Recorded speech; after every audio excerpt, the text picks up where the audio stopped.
triunfou sobre a morte para nos dar a esperança também de vida. Eu vejo sempre alguns dizerem, até mesmo hino dizem isso, que na cruz, quando Jesus foi pregado, aqueles cravos era para nós, aquele chicote era para nós, aquele sofrimento da cruz era para nós, mas na verdade não, porque o que adiantaria um de nós ir à cruz? Não faria diferença alguma. Aqueles cravos e aquelas cruzes eram para Jesus mesmo, porque Jesus indo à cruz, ele poderia nos livrar não da cruz, porque a cruz não era para nós, mas livrar do inferno, que era para nós. O inferno sim, o lago de fogo sim, era para nós. É de lá que ele nos livrou. Quando olhamos para a história bíblica, eu preciso falar um pouquinho como introdução, voltando lá no início, na criação. Gênesis, quando se fala de Gênesis, estamos falando do princípio, estamos falando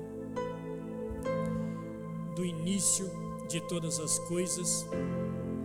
Estamos falando que lá em Gênesis nós encontramos o princípio de todas as coisas, inclusive até mesmo a pregação do Evangelho se encontra em Gênesis logo no início, porque o primeiro pregoeiro não foi Noé, mas o próprio Deus. Em Gênesis no capítulo 3 ele já pregou o Evangelho, quando disse para a serpente que da descendência da mulher que ele tinha acabado de enganar, haveria de nascer um que esmagaria a sua cabeça. Deus já estava pregando o Evangelho, que Jesus haveria de nascer. Gênesis está falando então do princípio de todas as coisas. Houve um processo da parte de Deus, porque o pecado, o primeiro pecado também não aconteceu no Éden com Adão e Eva, mas sim um querubim que se rebelou contra Deus. Mas Deus é soberano, Deus está acima de todas as coisas. Nada que acontece surpreende a Deus, nada que acontece vai de alguma forma pegar Deus desprevenido. Não, Deus, ele é soberano. Quando falamos que Deus é soberano, ele conhece a eternidade passada como o futuro na eternidade também. Então, tudo quanto aconteceu e tudo quanto ainda a acontecer, Deus sabe. O pecado, o próprio rebelião do querubim, mais uma terça parte dos anjos, Deus sabia. Mas diz a Bíblia que muito antes disso, mesmo antes da fundação do mundo, Deus já tinha um projeto de criar o ser humano, de criar o homem. Então nós não somos um acaso que Deus simplesmente resolveu criar. Não, você não nasceu por acaso, o ser humano não veio à existência por acaso. E nem também porque entrou o pecado, então por causa do pecado Deus teve que criar o homem. Não, Deus criou o homem porque já estava no seu propósito, no seu projeto. Antes da fundação do mundo, antes de qualquer coisa, a tua vida, a nossa vida já fazia parte de um propósito de Deus. E então, quando o pecado entra, Deus já tinha um projeto como vencer o pecado, como destruir o pecado, condenar o pecado, lançar fora o pecado. Porque uma coisa é certa, é necessário nós entender o seguinte: todo homem, quando vê um ser humano em pecado, ele vai dizer não tem jeito, porque nós analisamos pela vista, pela lógica, pelos acontecimentos e condenamos o pecado juntamente com o pecador. Nós embolamos tudo num embrulho só e condenamos tudo. Deus não. Deus sabe separar o pecado do pecador. Deus condenou foi o pecado, mas não o pecador. Deus condenou o pecado através de Jesus, porque Deus vai na raiz do mal, Deus vai na origem do mal. Aleluia, porque eu estou falando de Gênesis, a origem de todas as coisas. É ali que fala da origem do pecado, a origem do homem, a origem da pregação do Evangelho e muitas outras. O primeiro homicídio, a origem dos homicídios, tudo nós encontramos em Gênesis. Mas eu quero falar desse grande propósito de Deus criar você, de criar o ser humano. Aí expressa completamente o amor de Deus. Na criação de Deus, quando nós falamos em criação de Deus, envolve tanto o ser humano como tudo quanto Deus criou. Deus criou tudo pela sua palavra. Mas quando nós dizemos Deus criou tudo, eu estou falando do poder de Deus, que pela palavra, o poder da palavra, Deus trouxe à existência tudo quanto existe, inclusive o homem ele criou com as suas próprias mãos. Mas toda a natureza ele vai criar pelo poder da sua palavra. E quando alguém fala, então Deus criou todas as coisas, como nós falamos, estamos falando do poder de Deus, falando uma grande verdade. Mas pense comigo, não falamos toda a verdade ao dizermos que Deus criou todas as coisas, porque Deus criou todas as coisas, mas há um propósito para que Deus criou todas as coisas.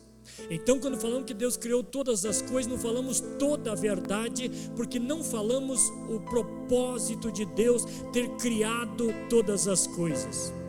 Quando você lê o Salmo de número 19, o salmista vai dizer o seguinte, que os céus proclamam a glória de Deus e o firmamento revelam a obra das suas mãos. É o salmista dizendo que quando nós olhamos para a natureza, para a criação de Deus, revela não somente o poder de Deus, como revela também o caráter de Deus, revela o propósito de Deus ter criado todas as coisas. Não é simplesmente porque entrou o pecado, parece que Deus se viu numa obrigação de criar o homem, de criar a natureza, parece que Deus se viu, não. Quando falamos isto, eu já ouvi também, é bom nós aprendermos, cada dia nós aprendemos com o Espírito de Deus, dizermos qual é o propósito que Deus criou o homem. É comum você ouvir dizer Deus criou o homem no propósito que seja adorado. O propósito do ser humano é ser adorador. Não é. O propósito de Deus não é que o ser humano seja simplesmente adorador. Porque, pense comigo, quando dizemos que Deus criou o homem só para ser adorado, automaticamente nós estamos dizendo Deus não era Deus, não conseguia ser adorado se não fizesse o homem. Ou seja, nós estamos dizendo então que Deus criou o homem porque depende do homem para ser adorado. E eu quero te dizer uma verdade: Deus é independente, Deus é soberano, e um dos seus caráteres que revela na sua criação, aleluia, é a sua independência. Deus nunca precisou de homem, Deus nunca precisou de ninguém para ser adorado, porque se nós adorarmos, Ele é Deus, e se não adorarmos, Ele continua sendo Deus Todo-Poderoso. Oh glória, está começando a esquentar aqui, aleluia, porque nós colocamos na mente, aleluia, que sim, tem crente que pensa assim: se eu não for no culto, não vai ter culto, porque lá é eu que canto melhor, é lá eu que prego melhor. Se eu não for, o culto vai ser frio, não vai ter culto.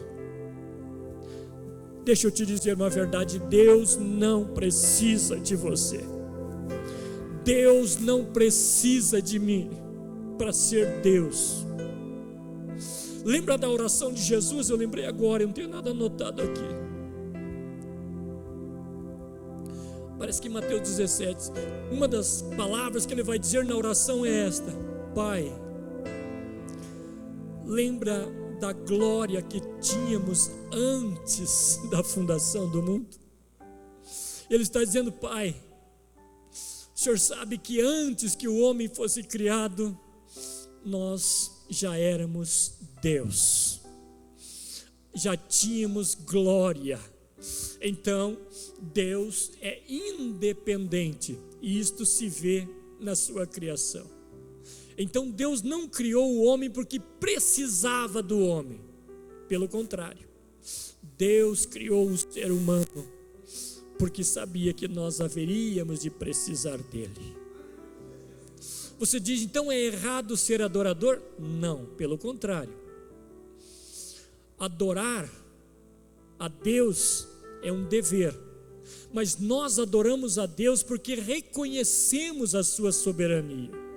Então quem precisa de adorar, não é Deus precisar da nossa adoração, nós precisamos adorar a Deus para sobreviver.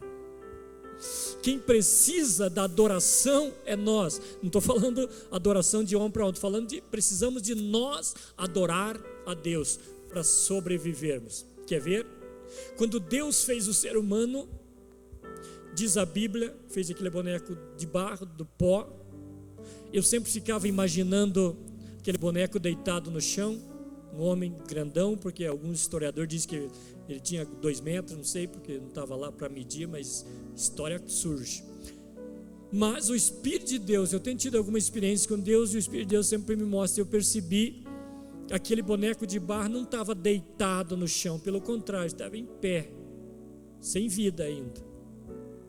E o Espírito de Deus, ou Deus, soprou nas suas narinas o fôlego de vida. Quando ele soprou o fôlego de vida, soprou o espírito, mas o espírito humano, o espírito do homem, não é o Espírito Santo, porque no espírito está o caráter do ser humano. No espírito está o caráter.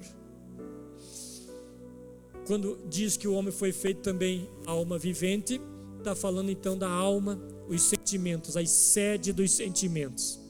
Mas o caráter do homem, do ser humano, é o espírito. E um dos caráteres do ser humano é adorar. O espírito do homem, quando eu falo homem, do ser humano, deseja adorar alguém superior, um Deus superior. E quando não tem conhecimento desta verdade que você conhece, eles adoram até uma criação, eles adoram uma imagem de escultura, eles adoram qualquer coisa, mas tem que adorar, que o espírito, o caráter do espírito é adoração. Então eu estou te dizendo o seguinte: nós adoramos a Deus, não é porque pelo que Ele fez, nem pelo que Ele vai fazer na nossa vida. Nós adoramos a Deus porque Ele nos deu um espírito de adoração. Nós adoramos a Deus por uma necessidade que tem o nosso espírito de adorar a Deus. Aleluia. E você vai dizer, mas qual é o propósito de Deus fazer o homem então? Porque Deus só faz com propósitos.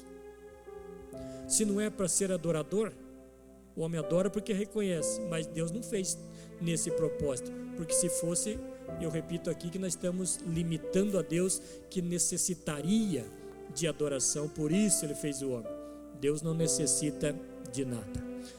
Mas o grande propósito de Deus criar o homem é um pouco perplexo, mas você vai entender. Deus criou você, criou a nós para vencer o pecado. Esse é o propósito. Deus criou o ser humano frágil, limitado, com condições de pecar, mas nessa fraqueza é que se aperfeiçoa o poder de Deus para vencer o pecado. Porque Deus seria injusto. Então, através deste propósito de criar o homem frágil, com condições de perder, mas vencer, aparece a justiça de Deus na nossa vida. A justiça de Deus, ou seja, Deus criou o homem com o propósito de vencer o pecado por causa da sua justiça. Então nós existimos, você existe porque Deus é justo. Por causa da justiça de Deus é que o ser humano foi criado. Porque o inimigo, o querubim, se tornou inimigo. Diabo, que é a palavra acusador. Agora, seria injusto um Deus tremendo, poderoso, que se soprar o inimigo se destrói. Se falar também, qualquer atitude, o dedinho mingo de Deus, é uma metáfora, mas se Deus tocar com o dedinho, destrói tudo. Não seria uma luta injusta se Deus fosse lutar com o inimigo? Seria injusto. Isso é a mesma coisa que pegar uma pessoa que é lutador, treinado para isso, e colocar com uma criança que nem tem noção da luta. É injusto, você vê um grandão lutando com um pequenininho, já é injusto.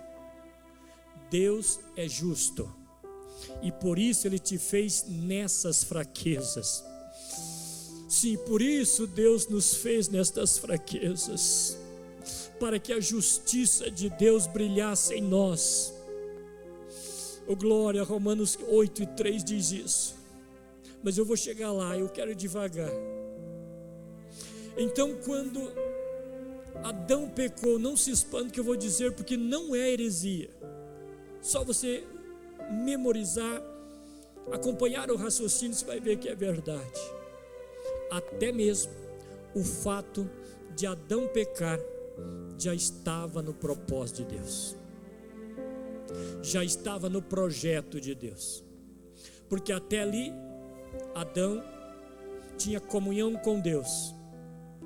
Deus falava com ele todas as manhãs, virado o dia, à tarde também. Então Adão desfrutava de uma glória.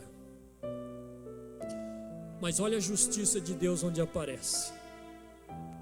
No meio de tantas árvores que dava fruto, que podia se comer para ele se alimentar, Deus colocou uma árvore, daquela não era para comer. Eu vi um herege, na verdade, chamo de herege, um pastor falando esses dias, tipo querendo, ele mesmo usando uma expressão que me deu até um temor, quando ele disse: eu coloco Deus no banco do réu, porque Deus fez uma árvore proibida, desnecessária, só para Adão pecar. É camarada que não tem noção do que fala, não tem um temor das coisas de Deus. Deus colocou aquela árvore exatamente por causa da sua justiça, porque Ele é justo.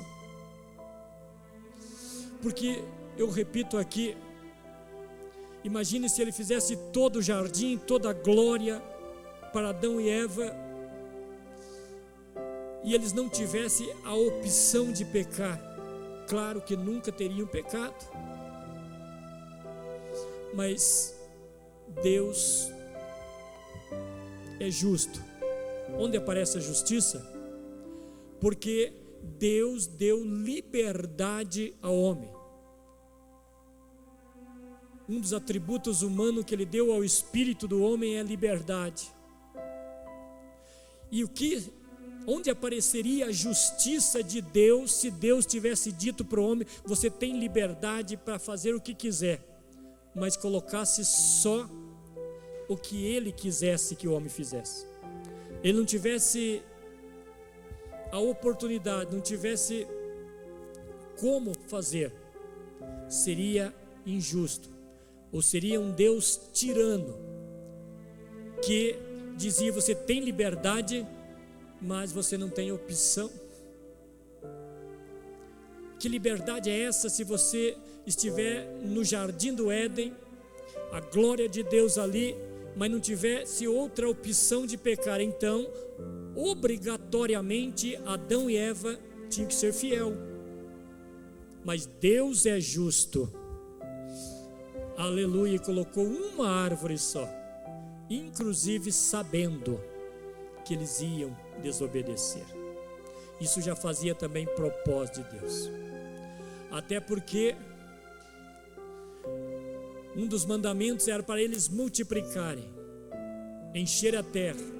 Isso só aconteceu depois do pecado de Adão e Eva. Somente depois que eles conheceram o pecado, conheceram o desejo carnal, concupiscência da carne, é que então tiveram um relacionamento e tiveram filhos, e aí se multiplicou, mas depois do pecado. Tanto é que nós geneticamente nós já nascemos em pecado. E quando esse pecado aconteceu, houve uma morte espiritual. Adão tinha recebido um espírito que se comunicava com Deus, comunhão com Deus. Mas diz a Bíblia que Deus falou para eles: se vocês comerem desta árvore, certamente morrerás. E ainda que Adão viveu 900 e tantos anos, mas espiritualmente ele morreu naquele dia, porque a Bíblia diz que Deus expulsou Adão e Eva daquele jardim da comunhão de Deus, colocou um querubim com uma espada inflamada para eles não voltar mais naquele lugar.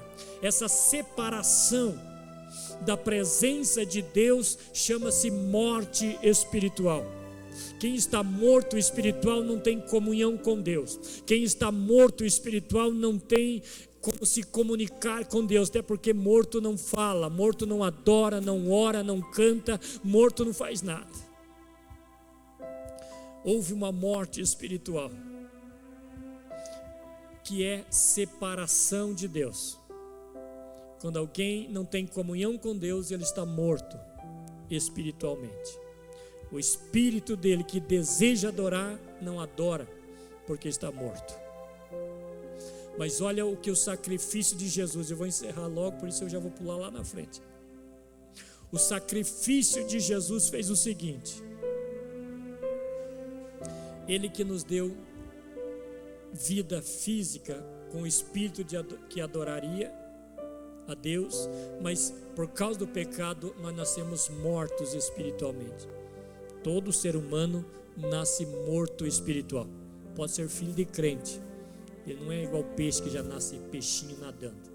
Se é crente, o filho do crente precisa se converter, precisa ser ensinado, aprendendo até também se tornar um cristão. Ele não nasce cristão já, nasce morto espiritualmente, precisa aceitar Jesus. Paulo vai escrever aos Coríntios no capítulo 15,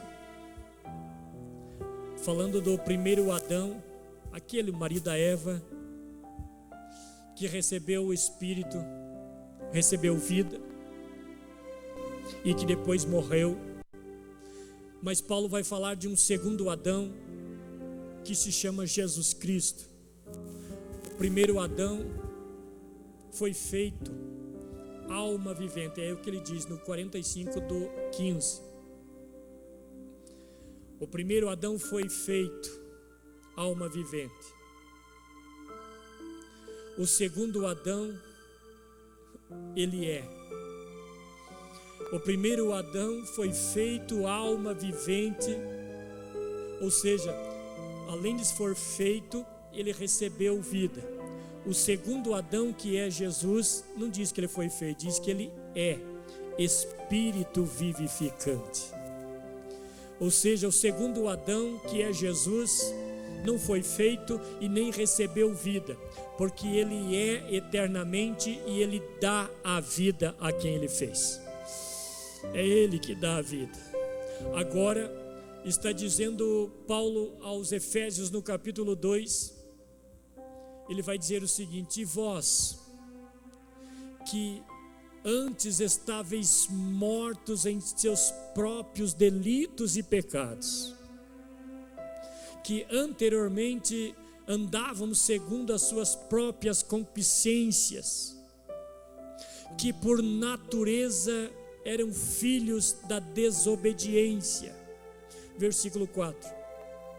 Mas Deus, que é grandíssimo em amor, com seu grande amor com que nos amou, enviou o seu Filho Jesus, que nos vivificou, ou seja, nos deu vida, nos ressuscitou. Nós estávamos mortos em nossos delitos, Jesus nos vivificou, nos ressuscitou, nos deu vida espiritual. Agora, o nosso espírito, que recebemos como vida, tem agora o Espírito Santo, o Espírito de Cristo, o Espírito que vivifica, que ressuscita mortos, que ressuscita vida espiritual.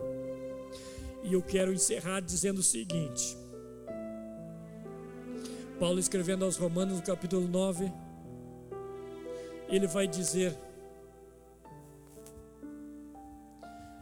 quem intentará acusação contra os escolhidos de Deus? E ele prossegue: é Deus quem os justifica. Ou seja, em toda a história, quando o pecado entrou no mundo e entrou em Adão, a Bíblia diz que a morte reinou até Moisés. A morte, através do pecado, matou os homens, reinou, ou seja, a morte espiritual reinou até Moisés.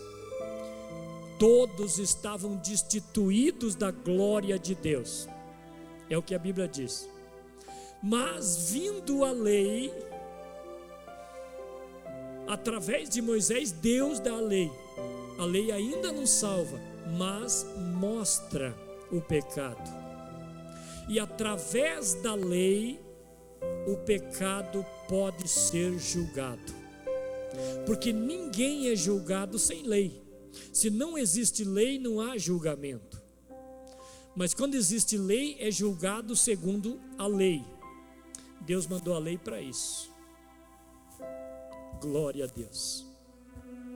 E agora, o inimigo que se tornou o acusador, sabendo de todas essas verdades que eu disse, ele acusava o ser humano diante de Deus continuamente, dizendo que deveriam ser lançados fora, que a primeira morte, a morte espiritual já tinha acontecido, eles estavam mortos.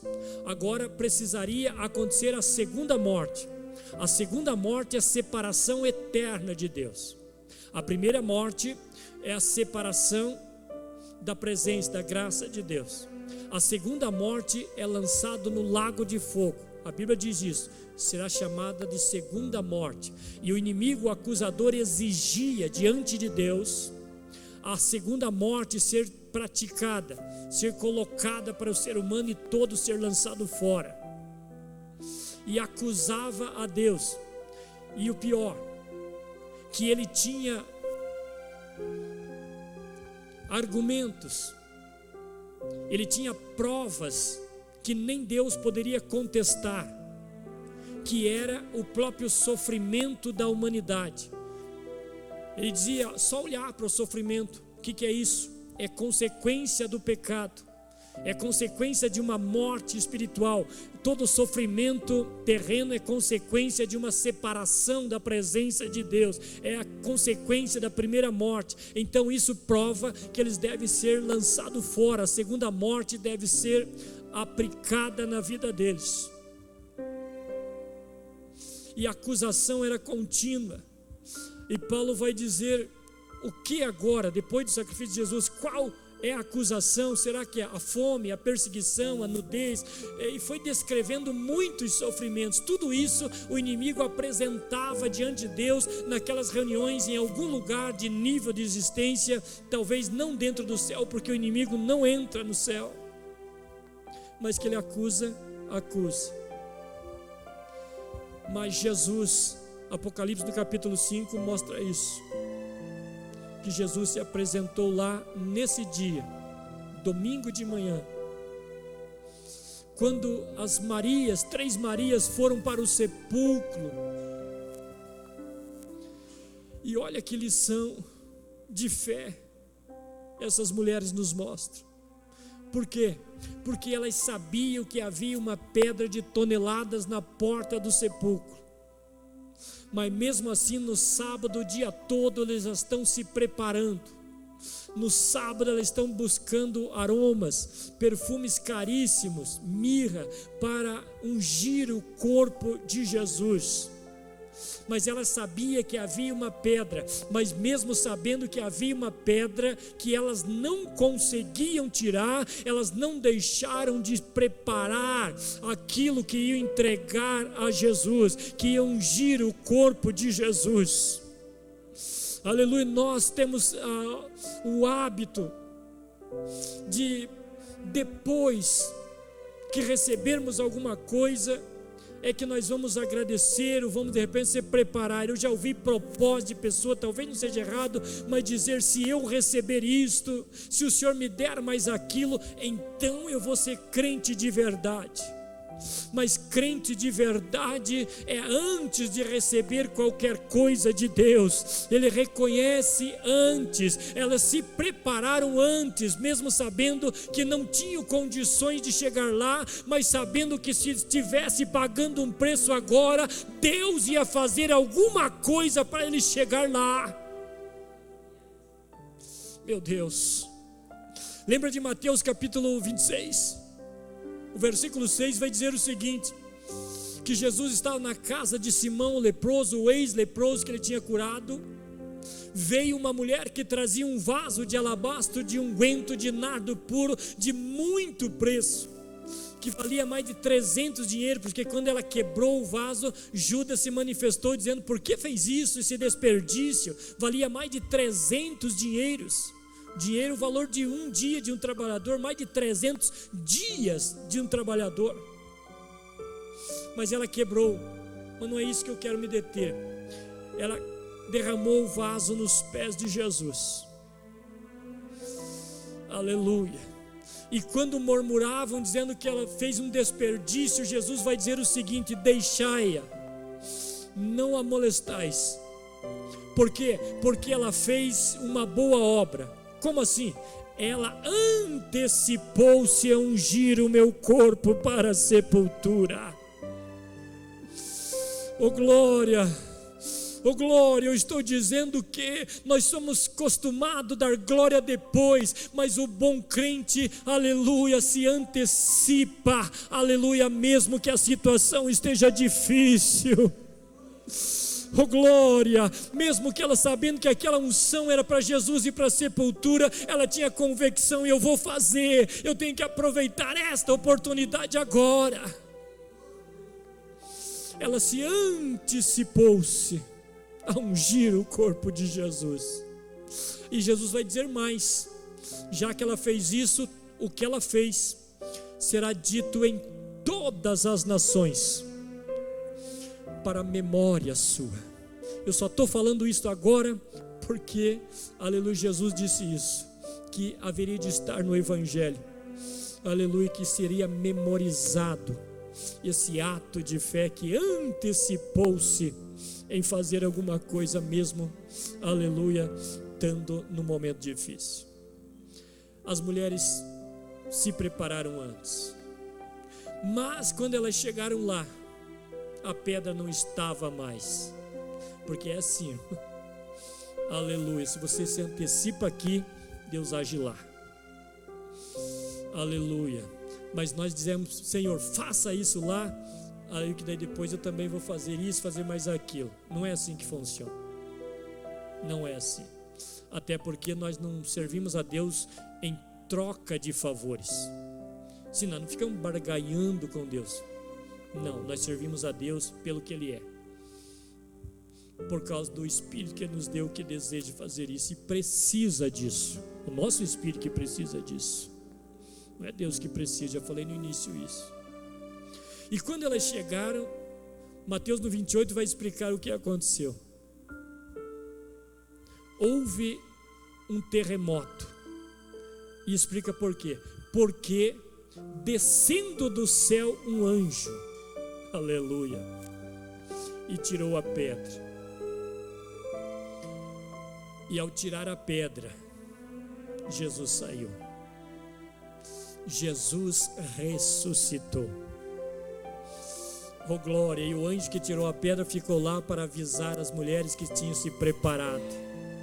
Eu estou te dizendo o seguinte: Jesus não vai te desamparar. Aleluia! Oh glória!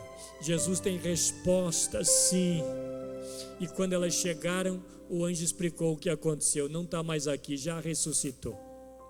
Aleluia! Não está mais aqui, já ressuscitou.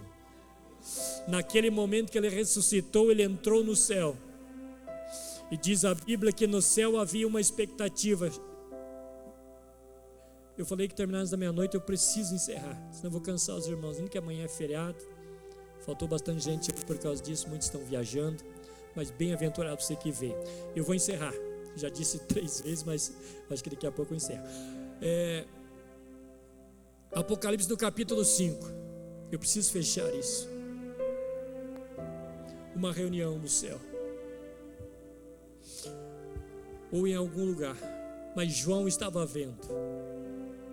E Deus vai expor naquela reunião as acusações do inimigo, dizendo: olha, a nação pecou, estão destituídos da glória de Deus. Mas naquela reunião, quando Deus vai dizer que a lei diz isso, que tem que morrer quem peca e todos pecaram, então a morte, a segunda morte está decretada. Mas Jesus vai interceder como advogado ainda.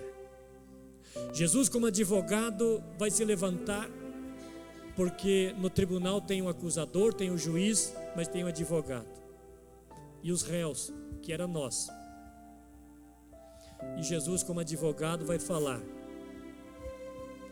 e ele vai dizer se a lei, pela lei está perdido, pela lei condena, e nós não podemos revogar a lei, porque Jesus não veio para revogar a lei. Pela lei diz que quem pecar tem que morrer, então pela lei estão todos condenados. Eu não acho nenhuma brecha na lei para defender esse povo. Por isso nós não fomos salvos pela lei, porque na lei nós estava condenado.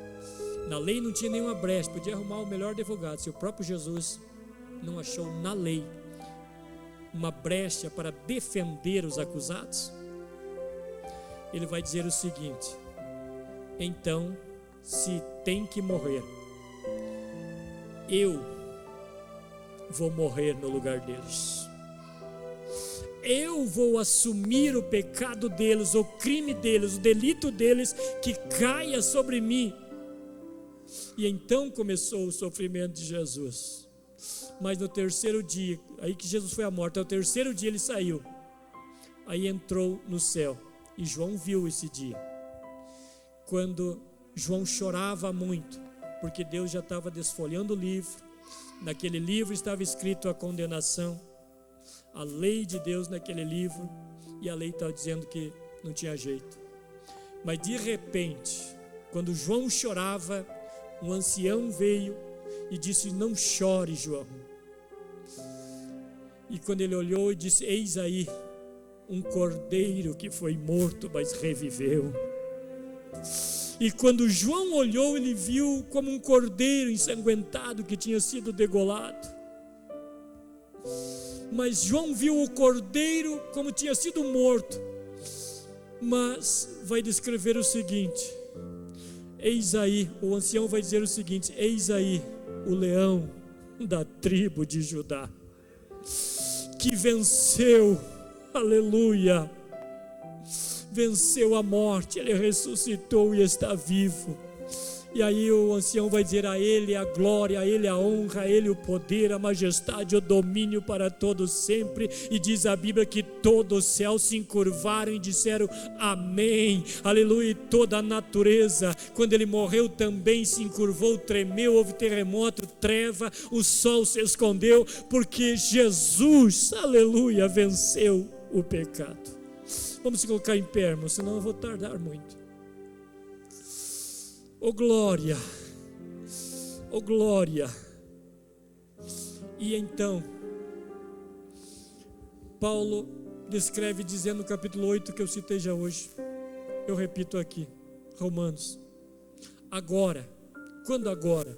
Portanto agora. Esse portanto está se referindo a tudo que ele tinha descrito do sacrifício de Jesus anterior. Ele vai dizer agora, portanto, agora, seja, por causa disto, agora nenhuma condenação há para os que estão em Cristo Jesus, que não andam segundo a carne, mas segundo o Espírito. E preste atenção no texto que você vai ler, que carne e Espírito, ali está escrito Espírito com E minúsculo, que não andam segundo o Espírito, com E minúsculo, Espírito humano. E o versículo 2 vai dizer por quê? A lei do Espírito de vida, com E maiúsculo, Espírito de vida, Espírito Santo, ali nos livrou da lei, do pecado e da morte. E o versículo 3, oh glória, vai aparecer o que eu disse no princípio, que você foi criado por causa da justiça de Deus. Aleluia, diz, porque Deus, enviando o seu Filho em semelhança da carne do pecado, preste atenção que é semelhante, não é igual, semelhante à carne do pecado, condenou o pecado, pelo pecado, condenou o pecado na carne do pecado. Dá para entender? Aleluia, que Jesus se fez pecado, tomou o nosso pecado na sua carne semelhante à nossa, e através do nosso pecado Ele condenou, cravou na cruz o nosso pecado. A cédula que era contra nós foi riscada, porque aquela cédula está lá no céu, o livro que Deus tinha abrido, ninguém podia nem olhar. O Cordeiro foi até o trono, tomou o livro, abriu o livro e riscou a cédula que era contra nós, a condenação. Aí Paulo dizendo, aleluia, não há nenhuma condenação. E ainda faz a seguinte pergunta: quem intentará acusação contra nós? E a resposta é ninguém, porque nenhuma acusação do diabo tem valor diante de Deus. A acusação do inimigo não tem valor. Agora sim, só dizer isso nós oramos, porque isso é Deus falando com alguém. Aleluia. Porque o inimigo acusava a nossa vida diante de Deus. Como ele perdeu, ele sabe que diante de Deus não adianta acusar. Mas ele, a Bíblia diz que ele é astuto, e ele continua acusando, não diante de Deus, mas na consciência dos crentes. Sim, outro tribunal agora que o inimigo acusa é na nossa consciência. E o Espírito de Deus te diz nesta noite: não aceite a acusação do diabo, porque ele já perdeu. A acusação do inimigo não tem valor, seja na consciência, seja em qualquer lugar. A acusação dele não tem nenhum valor. Quem intentará acusação contra nós? Porque é Deus que nos justifica, é o sangue de Jesus que nos justifica, é o Jesus vivo que nos dá vida, e por isso nós glorificamos a Deus. Estenda suas mãos, vamos orar, vamos orar. Senhor meu Deus, em nome de Jesus, nós oramos, sim, em nome de Jesus vivo, que ressuscitou e está vivo para todo sempre. Deus, eu quero te pedir uma coisa. Sim, eu quero me atrever, como disse Abraão, eu me atrevo mais uma vez pedir ao Senhor. Sim, meu Deus, um pedido de ousadia. Dai-nos, ó Deus, vida espiritual, porque diante de tudo isto, ó Deus, sabendo todas estas verdades, eu tenho que admitir que nós muitas vezes estamos como os mortos espirituais. Mas nesta noite, o poder que é a tua palavra comece a fluir agora. Comece a fluir agora. Meu Deus, o propósito do Senhor nos criar é para que a justiça do Senhor aparecesse. Então os crentes, a igreja deve andar em espírito de adoração, em espírito de louvor, em espírito, ó Deus, ligado com o espírito do Senhor, o espírito de vida, o espírito, sim, a lei do espírito de vida comece a tocar agora no nosso espírito e conceder vida espiritual. A igreja, Senhor meu Deus, não pode mais agir, aleluia, como morto que não reage. A igreja do Senhor é a igreja viva, porque serve um Deus vivo que ressuscitou, e nós estávamos mortos, mas agora estamos vivos. Nós estávamos no pecado, mas agora fomos justificados. Nós estávamos debaixo de acusação, mas agora estamos livres. Oh glória, é no nome de Jesus. Orianda lá, orianda lá, olha aí, Espírito Santo. Oh glória, oh glória, oh glória. Aviva a tua obra, Senhor. Sim, meu Deus, quando o profeta disse aviva a tua obra, é esta vida, Senhor, esta vida espiritual. A igreja do Senhor não é um grupo somente, a igreja do Senhor não é um povo somente, não faz reunião somente. A igreja do Senhor é um povo espiritual, é um povo vivo, é um povo cheio de autoridade e poder. Mas a acusação do inimigo na consciência, dizendo você fez isso, você fez aquilo, agora você não tem direito de estar levantando a voz e falando, adorando, você não pode ir lá na frente, não pode participar de ceia. Eu repreendo agora, na autoridade do poder que é o nome de Jesus, toda acusação do diabo caia por terra agora, em nome de Jesus, aleluia, porque aqui, aleluia, não vale o que o inimigo diz. Sim, se quer ser entrevistado, vá naquelas igrejas que o inimigo é entrevistado. Aqui, aleluia, o que vale é a palavra de Jesus. Aqui o que vale é o que diz o Espírito de vida, e a lei do Espírito de vida, aleluia, é uma igreja que anda em espírito, aleluia, e adora em espírito. Oh glória, que o que vale é a palavra de Deus. Fica conosco, Senhor, e nos ajuda, Senhor, a vivermos esta vida espiritual de comunhão, de poder, de graça, de autoridade. Porque, meu Deus, estamos vivendo uma sequidão espiritual. Estamos vivendo um deserto, Senhor meu Deus. Mas o Senhor é Deus que sustentou o seu povo no deserto por 40 anos. Eis aqui a nossa vida, Senhor. Eis aqui esta igreja.